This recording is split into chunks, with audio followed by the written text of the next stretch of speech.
सबका शुभ हो, सबका भला हो, सबका मंगल हो।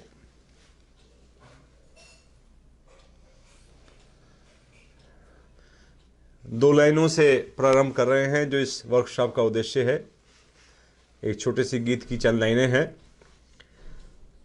मेरा जीवन बने सुंदर, यही हो कामना मेरी।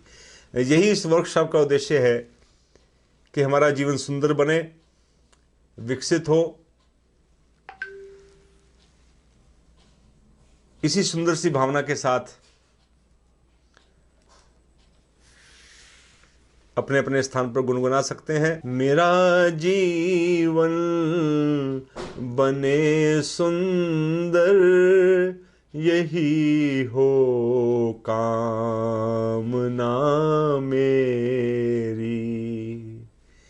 मेरा जीवन बने हित कर, यही हो कामना मेरी। मेरा जीवन बने सुंदर, यही हो कामना मेरी। जीवन का ज्ञान मैं पाऊं, नियम जीवन का मैं जानूं। जीवन का ज्ञान मैं पाऊं, नियम जीवन का मैं जानूं। न बेसुध हो जीवन खोऊं, यही हो कामना मेरी। न बेसुध हो जीवन खोऊं, यही हो कामना मेरी। मैं हित कर जीव बन जाऊं, यही हो कामना मेरी। मेरा जीवन बने सुंदर, यही हो कामना मेरी। बहुत स्नेह सम्मान के योग्य प्रतिभागियों, आपके अच्छे हृदय ने अपने हालात के अनुसार समय दिया और विकास की ओर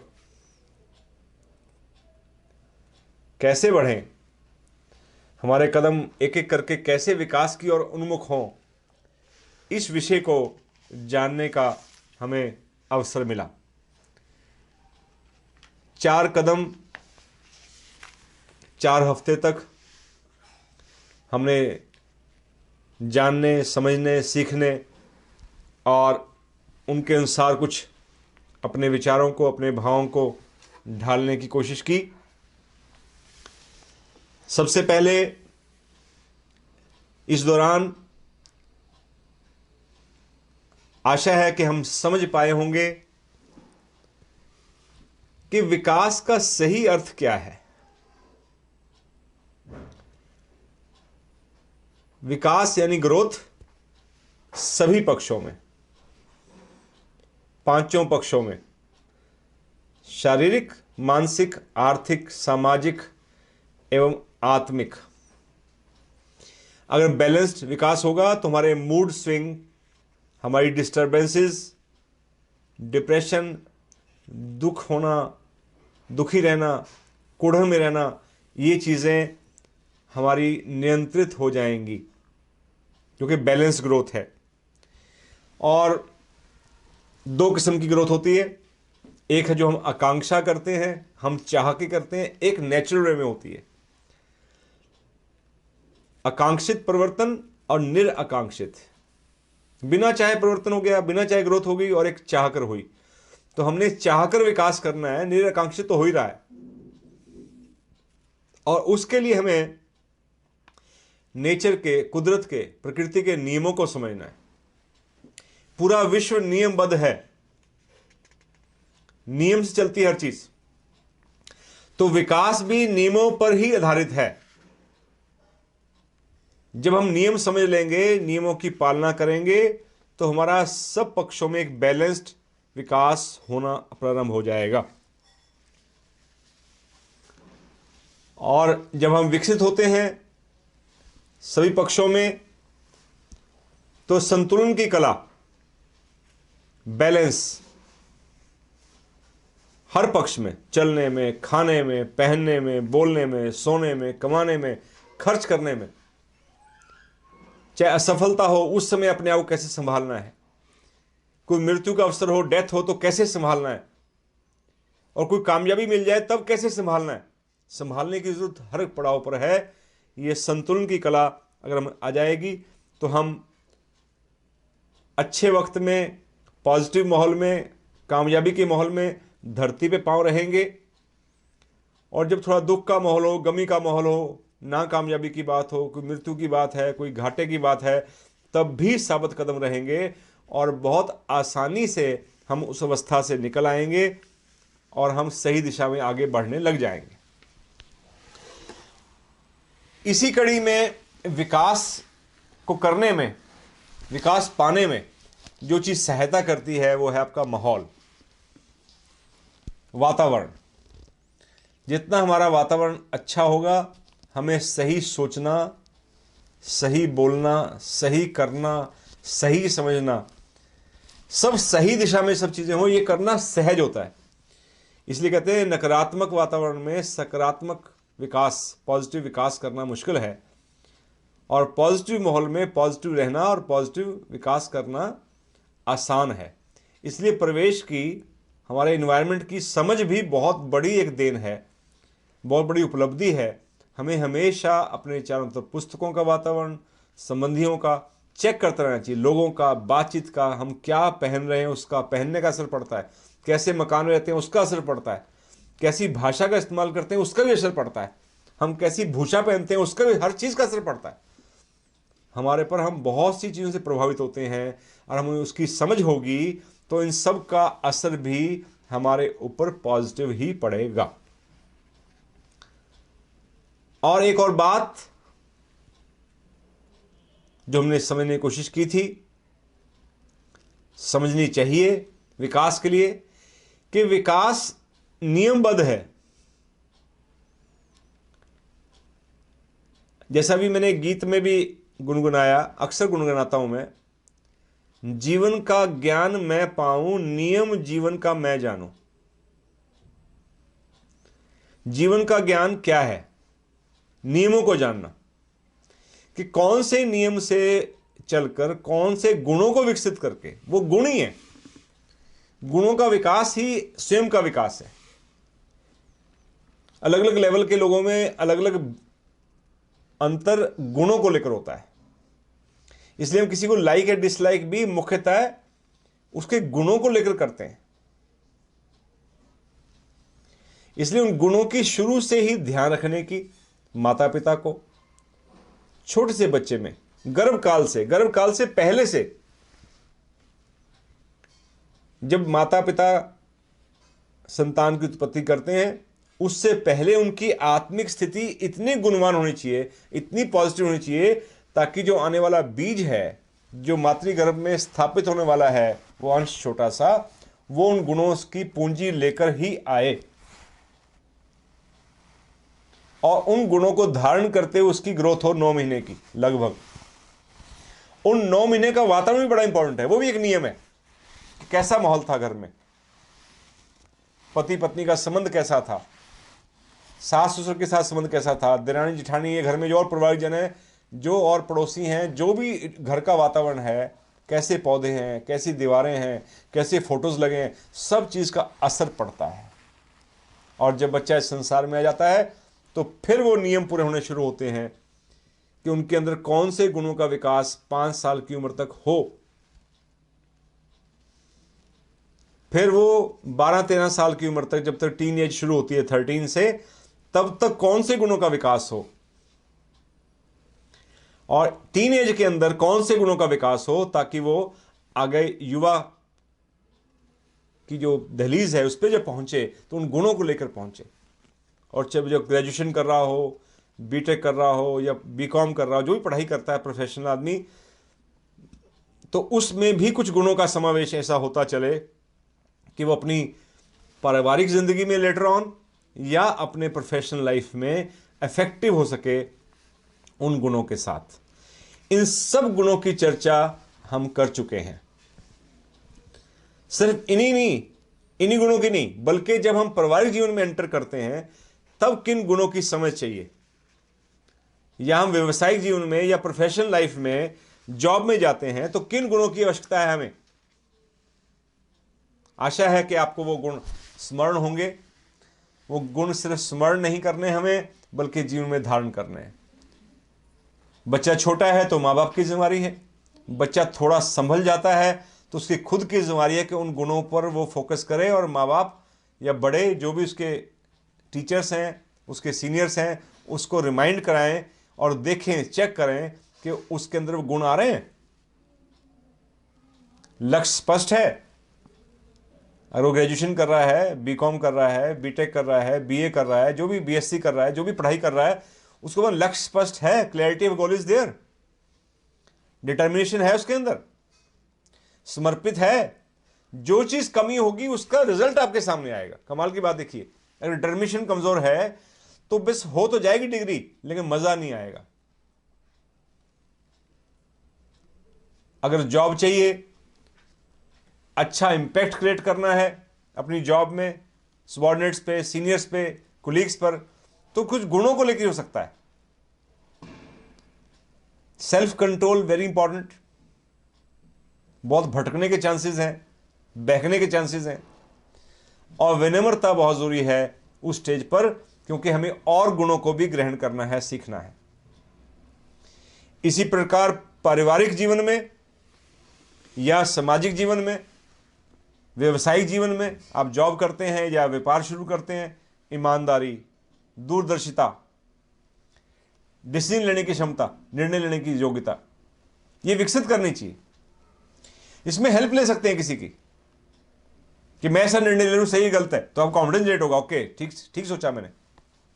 मेहनत, सबके साथ सद्भाव, सहयोग देना व लेना, ये गुण आपके अंदर जैसे जैसे विकसित होते जाएंगे, आपका व्यवहार, आपका जीवन, आपका एक इम्पैक्ट क्रिएट होगा अपने सहयोगियों के साथ, अपने कस्टमर के साथ, अगर आप जॉब करते हैं तो अपने सीनियर्स के साथ, सब पर ये गुण इम्पैक्ट क्रिएट करते हैं। ऐसी पारिवारिक जीवन में कृतज्ञता का फूल, एक फूल इतना जबरदस्त है, अगर धन्यवाद का भाव ही सीख जाए इंसान, यही संबंधों को एक अलग लेवल पर ले जाता है, रिलेशंस को। घर में गृहिणी है, पत्नी है, माँ है, बहन है जो खाना बनाती है, जो घर को संभालती है, उसको अगर परिवार के लोग, उसकी माँ, बहू काम कर रही है, उसकी माँ, सास, पति या बेटा, या जो घर में देवर है, कोई थैंक्स ही बोल देते हैं कि बहुत अच्छा खाना बनाया, बहुत अच्छी बात है, we are so grateful to you, आदमी का उत्साह ही लग हो जाता है काम करने का। आप किसी का दर्द दूर ना कर सकते हो, हमदर्दी कर दें, ये दूसरा गुण है। हमदर्दी, पति पत्नी के संबंध में, भाई बहन के संबंध में, भाई भाई के संबंध में वफादारी, विश्वास, एक दूसरे पे यकीन करना, एक दूसरे की बात को कुछ कह दिया दरगुजर करना, सहनशील बनना, और क्षमा करना, क्षमाशीलता, ये सारे गुण अगर आते हैं तो घर में एक अलग किस्म का माहौल बनता है। आने वाले समय में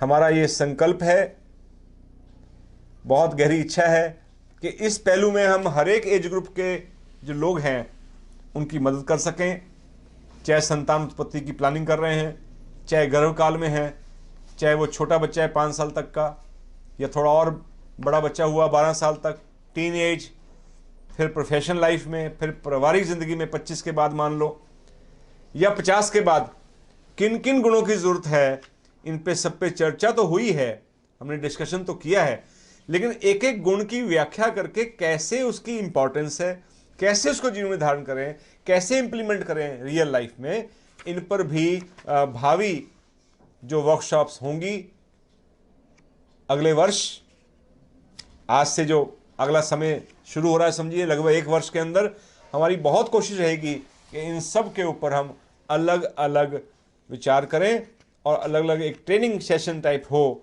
ताकि रियल लाइफ में इम्पैक्ट क्रिएट हो और पॉजिटिविटी हमारे जीवन में बढ़े, हम विकास की और सचमुच में प्रैक्टिकली आगे बढ़ पाएं।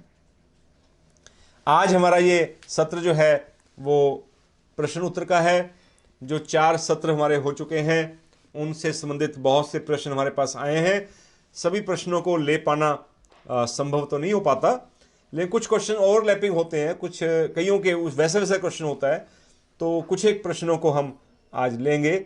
और इसके अलावा भी अगर आपके प्रश्न होंगे तो आप कृपया लिख के भेजिए, उन पर विचार किया जाएगा और समय के अनुसार जैसी सुविधा होगी इंडिविजुअली भी बताया जा सकता है और कॉमन प्लेटफॉर्म पर भी हम उसको शेयर कर सकते हैं।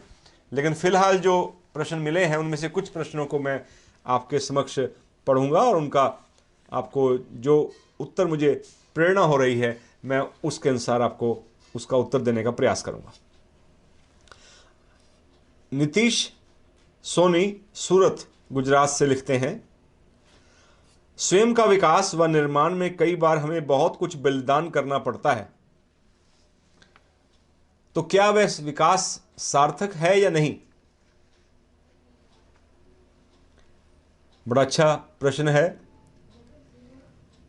कोई भी निर्माण बिना बलिदान के, बिना त्याग के सिरे चढ़ता ही नहीं है। पूरा विकास तभी होता है जब हम विकास के लिए कुछ त्याग करते हैं, सैक्रिफाइस करते हैं। अब मां को देख लीजिए, बच्चा बड़ा कैसे होता है, बच्चे का विकास मां कितनी कुर्बानी करती है, बलिदान करती है। जब हम अपने विकास की बात करें हमें भी कुर्बानियां करनी पड़ेंगी, बलिदान करने पड़ेंगे, लेकिन बलिदान में संतुलन जरूरी है, यह ध्यान रखिए। पहला एक तरफ बलिदान करते चले गए, आपने आर्थिक विकास करना था, आपने अपने रिश्तेदारियों का, प्यार मोहब्बत का, ईमानदारी का, अच्छे भावों का, अपनी सेहत का, सबका बलिदान कर दिया और धन का ढेर लगा लिया। ऐसा धन कमाया, क्या कमाया? तो विकास एक तरफा ना हो, विकास संतुलित हो। और बलिदान भी अपने संबंधों को ना खो दे, अपनी आत्मिक मूल्यों को ना खो दे, अपनी सेहत को ना खो दे। वहां भी बलिदान करते हुए, त्याग करते हुए एक बैलेंस की जरूरत है। यानी हमें त्याग करना होगा, बलिदान करना होगा, समझ के साथ, एक बैलेंस के साथ, अति नहीं करनी। पता सेहत खोई गई और आपने पढ़ाई बहुत कर ली, डिग्रियां बहुत इकट्ठी हो गई, लेकिन अब आप नौकरी करने काबिल बचे नहीं कि सेहत ही नहीं बची है आपकी। तो पढ़ो, बहुत अच्छे से पढ़ो, लेकिन सेहत का भी ख्याल रखो। अगला प्रश्न है मेरे पास अर्पित सिंगल पंचकुला से, हरियाणा। आप पूछ रहे हैं, दूसरे कदम में आपने उदाहरण दिया था कि पैर उतने ही फैलाओ जितनी चादर है। मेरा प्रश्न है कि कई लोग कहते हैं कि पैर फैलाने की जगह हम चादर को भी बढ़ा सकते हैं, यह सोच कैसी है? बहुत सुंदर प्रश्न है कि हम कहते हैं कि चादर जितनी है उतने पांव फैलाओ।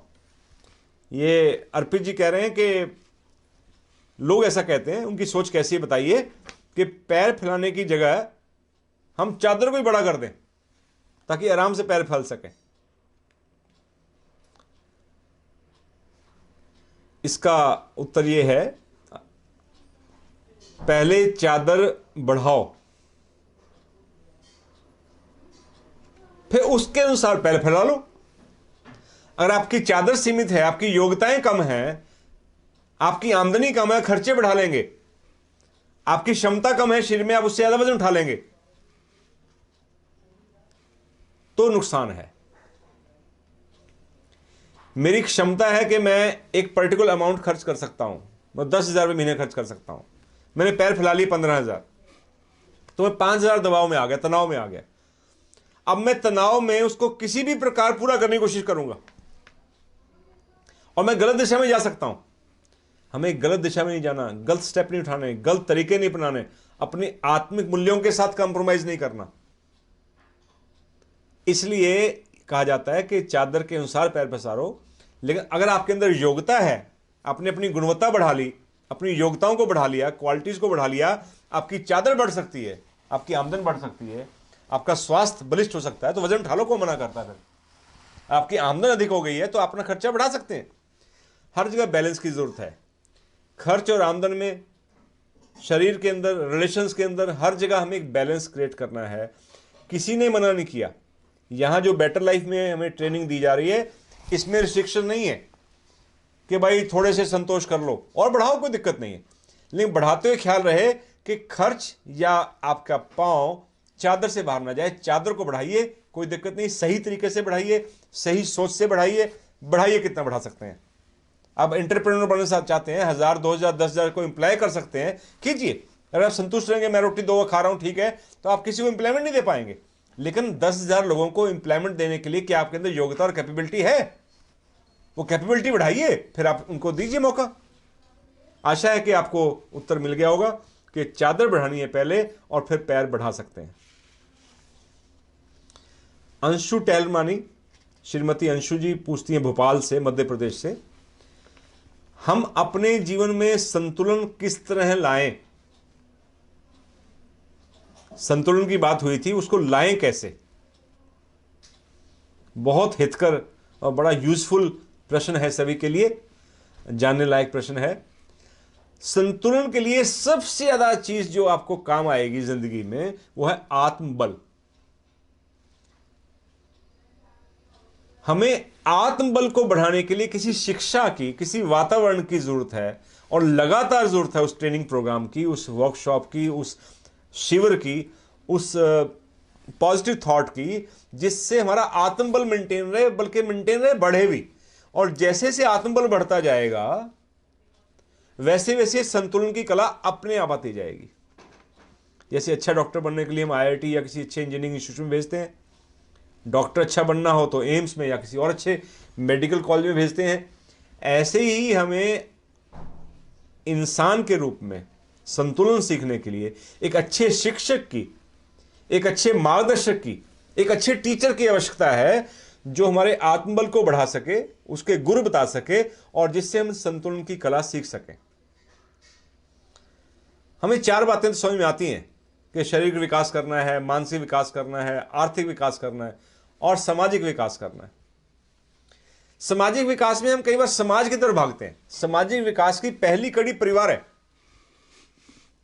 और परिवार में हमारा संबंध, हमारा प्यार, हमारा स्नेह, मजबूती वहां नहीं है तो बाहर का संबंध का कोई अर्थ नहीं रह जाता। खैर, इन चारों पक्षों में विकास में जो सबसे इंपॉर्टेंट चीज अभी भी रह गई है, वो है आत्मिक विकास। और जितना आत्मिक विकास अधिक होगा, आत्मबल बढ़ता जाएगा, उतना इन चारों पक्षों में बैलेंस्ड ग्रोथ होती जाएगी। इनको संभालना आसान हो जाएगा और संतुलन करना भी आसान हो जाएगा। इसलिए फोकस किस पे करना है? जो दिख नहीं रहा।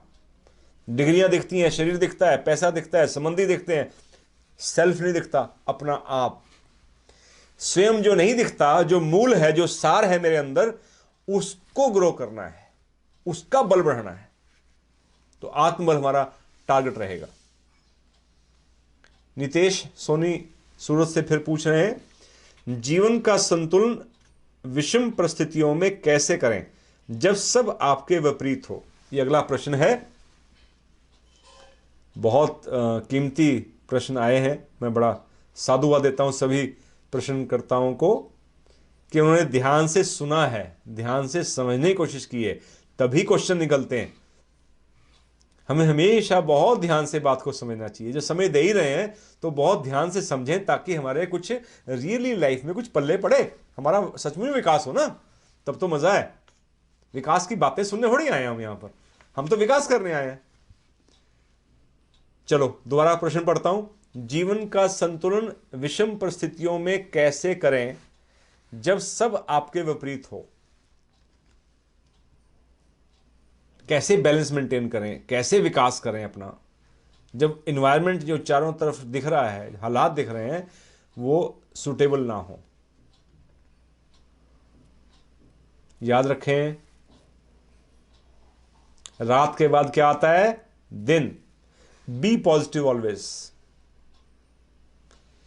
कोई रात इतनी लंबी नहीं होती कि दिन को पीछे हटा दे, आखिर सवेरा होता ही होता है।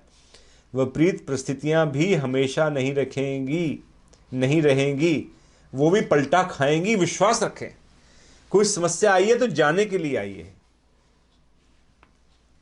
हालात पलटा खाएंगे। अपने आदर्शों पर, अपनी वैल्यूज पर, अपने आधारभूत सिद्धांतों पर संतुलन रखें, बैलेंस रखें, विश्वास रखें, टिके रहें। इसलिए बार बार कहा जाता है कि आत्मिक विकास सबसे इंपॉर्टेंट है। आध्यात्मिक पक्ष जब हमारा मजबूत हो जाता है, अध्यात्म के नियमों को जब हम समझने लगते हैं, तो बाकी if and but odd circumstances हमें प्रभावित नहीं कर सकते। रोक सकते हैं थोड़ी देर के लिए, स्टॉप कर सकते हैं, तोड़ नहीं सकते। आत्मिक पक्ष मजबूत होगा तो हम टूटेंगे नहीं। हम उस चीज की इंतजार करेंगे कि सही हालात आए, सही स्थिति आए, उसके लिए मंगल कामना में रहेंगे, पॉजिटिविटी से भरे रहेंगे। और विषम परिस्थितियों में भी हमारा ये आत्मबल एक स्तंभ का कार्य करता है, हमें मजबूती प्रदान करता है। और वो समय पलटेगा, हालात बेहतर होंगे, हालात सही होंगे, और उसमें भी संघर्ष से हम और मजबूत होकर आएंगे। बिना संघर्षों के, बिना विषम परिस्थितियों के हम उतने मजबूत नहीं हो सकते जितना कि उनके कारण होते हैं। असल में हर चीज हमें जिंदगी में कुछ सिखाने आती है। हम सीखते हैं नहीं सीखते, हम पर निर्भर करता है। घर में मौत आती है, तकलीफ आती है, हमारी परीक्षा होती है कि हम कितने, स्ट्रेंथ हमारी कितनी है, हम कितने मजबूत हैं, कितना हमें सूक्ष्म का ज्ञान है, कितना हमने शरीर और अपनी जो इनर सोल है उसके महत्व को, उसके रिलेशन को समझा है। तो हर चीज हमें कुछ ना कुछ देके जाती है, सीखने वाला चाहिए। विषम परिस्थितियां हमें पहले से मजबूत करके जाती हैं। इसलिए विपरीत परिस्थितियों में भी हिम्मत और हौसला ना छोड़ें, पॉजिटिविटी को मेंटेन करें और संतुलन बनाए रखें। इसमें सहायक है आत्मबल, आपका आध्यात्मिक पक्ष। एक प्रश्न और इन्होंने पूछा है, मानसिक शांति को, मानसिक मेंटल पीस, शांति को प्राप्त करना क्या जीवन में सफल होने का सूचक है? आप सब उत्तर दीजिए अपना अपना मन में कि क्या वाकई में मेंटल पीस सफलता का सूचक है?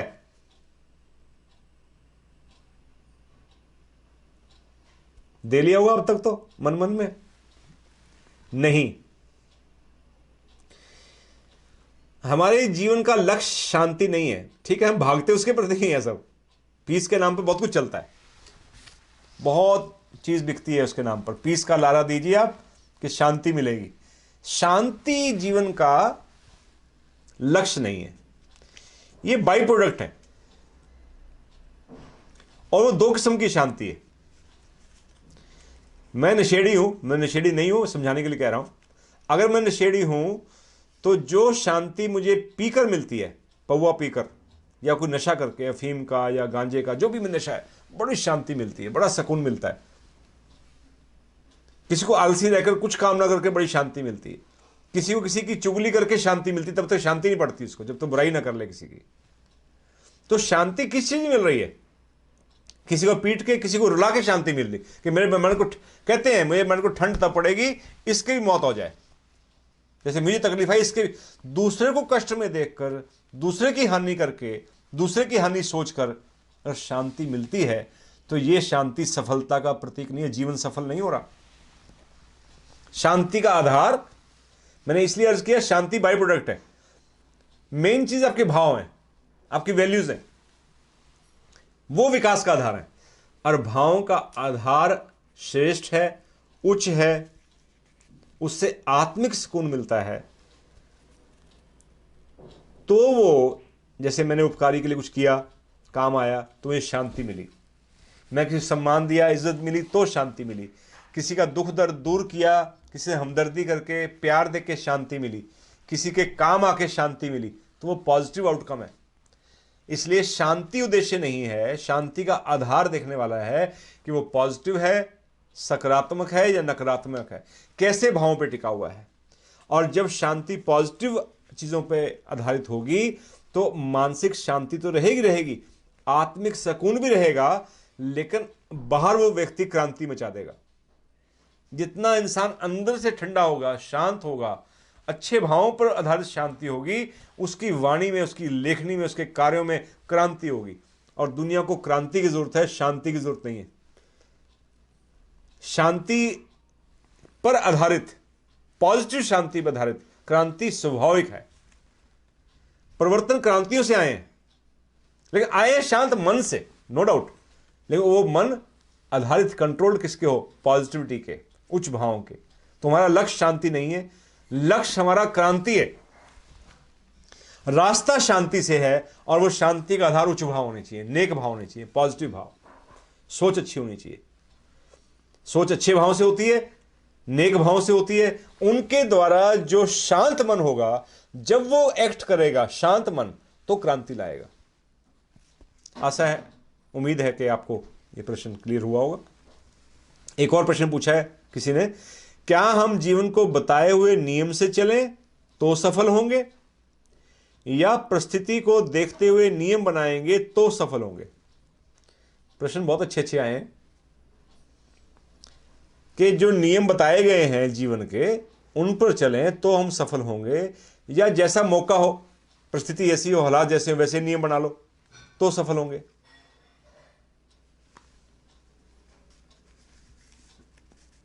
सोच लिया उत्तर आपने भी? उत्तर बहुत स्पष्ट है, नियम से चलें। परिस्थिति को देखकर नियम न बनाए, मौका परस्त नहीं बनना, अपॉर्चुनिस्टिक, जैसी अपॉर्चुनिटी वैसे कर लिया, वैसे ढल गए, ऐसा नहीं। आपके कुछ असूल होने चाहिए। लेकिन जब परिस्थिति ऐसी हो, विपरीत हो या अनुकूल हो, जैसे हालात हो, उसमें उन नियमों में से कुछ आपको सिलेक्ट करना है। फॉर्मूले आपके बिल्कुल क्लियर होने चाहिए, इक्वेशंस क्लियर होनी चाहिए, सूत्र क्लियर होने चाहिए। वो समझ के साथ कौन सा सूत्र उस समय लगाना है, ये कला हमें सीखनी है। अपना व्यवहार एक जैसा बनाए रखें, अपने व्यवहार में परिवर्तन मत लाइए, उखड़ मत जाइए। मुझे इसमें एग्जाम्पल समझ में आता है, जो गूगल मैप होता है हमारा, या जीपीएस फॉलो करते हैं हम, वो परिस्थिति के अनुसार नियम नहीं बदलता। वो एक नई इक्वेशन, नए सूत्र को फिट इन करके नए हालात में अपने आप को एडजस्ट करता है। एडजस्टमेंट अलग बात है, नियम नहीं बदलता। नियम उसका रहता है शॉर्टेस्ट रूट, जो आपने फॉलो किया, या without toll, with toll, options होती हैं उसमें। जो आपने एक बार नियम बना लिया, उसके अंदर जब आप गलत मोड़ काट जाएं, आपको लेफ्ट मुड़ना था, एग्जिट था, आप नहीं मुड़ पाए, इमीडिएटली आपको वो विद इन सेकेंड क्लियर कर देता है कि आपका मोड़ छूट गया। लेकिन भला बुरा नहीं कहता, इमीडिएटली रीरूट करके बताता है कोई बात नहीं, आगे जाकर यू टर्न होगा, या आगे फिर एग्जिट एक और आएगा, वहां से थोड़ा घूम के जाना पड़ेगा, लेकिन वो अपने आप को एडजस्ट कर लेता है, रीरूट करता है। गूगल, जीपीएस आपका रास्ता दोबारा से डिफाइन करता है। वो आपको कर्स करना शुरू नहीं करता, आपको गाली देता कि ऐसे गधे हो, बने फिरते हो अपने आप प्रोफेसर, पढ़े लिखे, तुम्हें इतनी ही अकल नहीं है, बताओ छोड़ दिया, कब के पहुंच गए होते घर तक, अब तक जहां जाना था, तुम्हारी तो अकल में पत्थर पड़ गए, किसने बना दिया तुम्हें ड्राइवर। ऐसी कोई कमेंट्स नहीं। नई परिस्थितियों में उसी नियम पर चलते हुए, पहले वाले नियम पर क्या बेस्ट हो सकता है, तो अपने नियमों पर चले, गूगल की तरह, कि आप सम्मान से बात करेंगे, आप प्रेम से बात करेंगे, आप इज्जत देंगे, आप धन्यवाद के भाव से चलेंगे, आप झूठ नहीं बोलेंगे। जो भी आपने नियम बनाए जीवन के, अच्छे नियमों पर चलें, साबित कदम रहे, ताकि आत्मबल बना रहे। और अगर कोई डिवेट करता है, गलतियां करता है परिवार में, तो इतना उखड़ने की, इतना परेशान होने की जरूरत नहीं है। गलती हो गई, गलत कहा गया, कोई बात नहीं, रीरूट, और संबंध को फिर बना लेते हैं, कोई बात नहीं। थोड़ा समझा दिया, आगे से ऐसे मत करना, कोई बात नहीं, अड़ो नहीं। सालों साल तक तब ऐसे क्यों कहा था, तेरे दिल में तो ऐसी बात होगी। अपना संतुलन खो देते हैं दूसरे के चक्कर में, अपना व्यवहार बदल देते हैं, अपने नियम बदल देते हैं, तो फिर कंट्रोवर्सीज क्रिएट होती हैं। बिजनेस में भी अगर लॉस हो गया है तो नियम वही होना चाहिए, ईमानदारी का, अच्छे व्यवहार का। बुरा समय आया है, बुरे हालात पैदा हुए हैं, कुछ अप डाउन आया, मार्केट का असर होता है, परिस्थितियों का असर होता है, जो भी स्थितियां हैं उसके अनुसार टिके रहें। समय के साथ चीजें बेहतर होती चली जाएंगी, बिजनेस का और अल्टरनेटिव समझ में आ जाएगा, कोई और रास्ता निकल आएगा, कोई ना विश्वास रखें, कोई और अच्छी राय मिल जाएगी। है पेशेंस, धैर्य रखें। उस समय गलत रास्ता अपनाना सही नहीं है, परिस्थिति के अनुसार अपने आप को बदल लें, नए नियम बना लें, ऐसा नहीं। अपने अच्छे हितकर पॉजिटिव नियमों पर चलते चलें, विश्वास रखें, समय के साथ सब सही हो जाएगा। रुड़की से श्रीमती रेणु वधवा जी ने पूछा है, अगर बच्चे बिल्कुल हाथ से निकल जाएं तो क्या करें?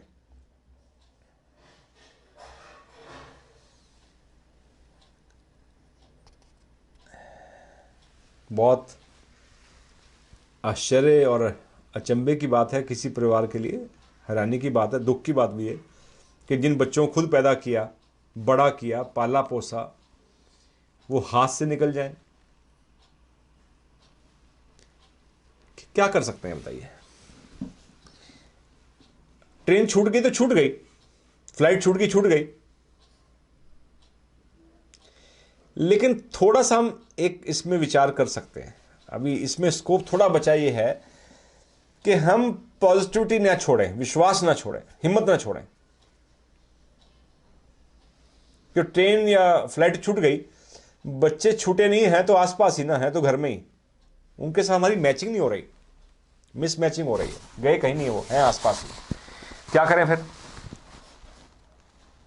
उन्हें मंगल कामना के दायरे में लाएं। सबसे पहले अपनी मंगल कामना पॉजिटिविटी में लाएं। बड़ी अच्छी पंक्ति हम अक्सर गुनगुनाया करते हैं, कई बार सुनी होगी आपने शायद, हे प्यारी संतान हमारी सदा तुम्हारा हो कल्याण। हे प्यारी संतान हमारी सदा तुम्हारा हो कल्याण। गुस्से से नहीं भरना, घृणा नहीं करनी कि बच्चा हाथ से निकल गया, मेरी सुनता नहीं है, मैं इसको सीधा कर दूंगा, नहीं। खास तौर पे बच्चे जब बड़े हो जाते हैं, बराबर हो जाते हैं, तो उनसे ऐसा व्यवहार कभी भी रिजल्ट नहीं लेकर आएगा, और दूरी बढ़ जाएगी और हाथ से निकल जाएंगे, जो फिसले हैं पूरे निकल जाएंगे। इसलिए उनके लिए कल्याण की भावना, उनके लिए पॉजिटिविटी मेंटेन करना, उनको प्यार स्नेह अपने अंदर से वाइब्रेशंस ऐसी देना कि वो एक ऑरे में रहें, वो बहुत जरूरी है। अब समझने की जरूरत यहां ये है, स्वयं के अंदर विचार करने की, एनालिसिस करने की, इंट्रोस्पेक्ट करने की, कि वो हाथ से क्यों निकले। ऐसा हमने क्या घर में वातावरण बनाया, क्या माहौल बनाया, क्या हमने ऐसा किया जिससे हाथ से निकल गए? तो अब बदलाव वहां लाने की जरूरत है। स्वयं को बदलें।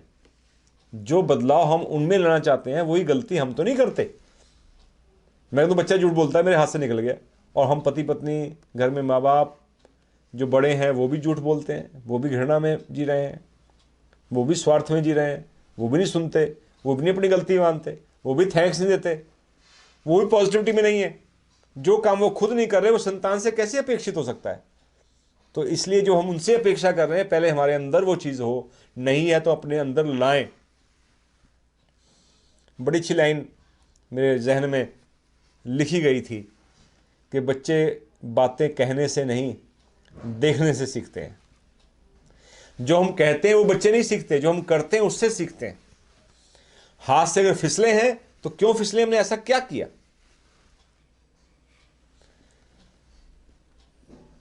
ऐसा माहौल, ऐसा रिएक्शन, ऐसी पॉजिटिविटी क्रिएट करें ताकि उनको बदलने को, प्रेरित होने का मौका मिले। उन्हें समझें, सुने। हम उन्हें कहते रहते हैं, और सुन तू तू समझता नहीं, तू समझता नहीं। हम सारा जोर इस बात पर है कि हम उन्हें समझाएं और वो हमारी सुने। जब हमारी वो बात नहीं समझ रहे, वो नहीं सुन रहे, तो हम ऐसा महसूस करते हैं कि वो हमारे हाथ से निकल गए। कई बार बच्चों की योग्यताएं हमारे से अधिक होती हैं। अब सम्मान का भाव अगर पैदा नहीं हुआ, कृतज्ञता का भाव पैदा नहीं हुआ, तो बच्चा क्यों सुने आपकी? उसका स्वार्थ पूरा, काम पूरा हो गया। उसकी नॉलेज आपसे ज़्यादा है, उसको दुनिया ज्ञान आपसे ज़्यादा है, शारीरिक रूप से आपसे अधिक समर्थ है, मानसिक रूप से अधिक योग्य है, आर्थिक रूप से भी कई बार हमारे से अधिक संपन्न होता है। वो आपकी सुने क्यों? अगर उच्च भाव होंगे, कृतज्ञता होगी, सम्मान का भाव होगा, तो सुनेगा। अब वो हमने पैदा नहीं किया, ना अपने अंदर ना उनके अंदर, तो क्या करें फिर? अब मेहनत का काम तो है। अब हम उनकी सुने कि बेटे तुम सुनाओ, तुम क्या समझ रहे हो। उनकी समझ को समझने की कोशिश करें, हम उन्हें सुनने की कोशिश करें कि वो हमसे क्या चाह रहे हैं। अब ये माँ बाप की पेरेंटल ईगो कई बार आगे आ जाती है। हम माँ बाप है ना, तो इसलिए बच्चों को सुनाना और समझाना जितना ज़रूरी है, वो एक एज होती है जब वो समझ सकते थे, जब वो सुन सकते थे। अगर वो एज निकल चुकी है तो हमें समझना है, हमें समझाना नहीं है, हमें समझना है। हमें सुनाना नहीं है, हमें सुनना है। और फिर उन परिस्थितियों में ये देखना है कि हम बेस्ट क्या कर सकते हैं। उनके लिए मंगल कामना करते हुए ऐसी सोच के द्वारा आगे बढ़ें। और पेरेंटिंग के ऊपर जब अलग से वर्कशॉप होगी तो इस विषय में बहुत विस्तार से चर्चा की जाएगी।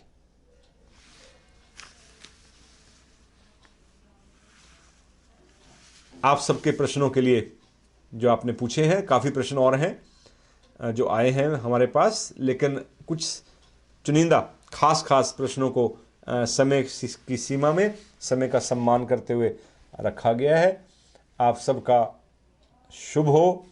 आप इसी प्रकार चेतना के साथ, अलर्ट होकर, जागरूकता के साथ इन कदमों को सुने, समझें और अपने जीवन में अपनाएं।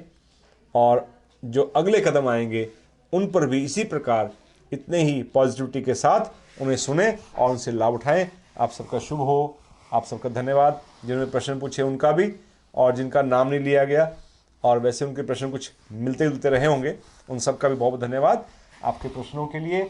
और आपका शुभ हो, इसी कामना के साथ सबका शुभ हो, सबका भला हो, सबका मंगल हो।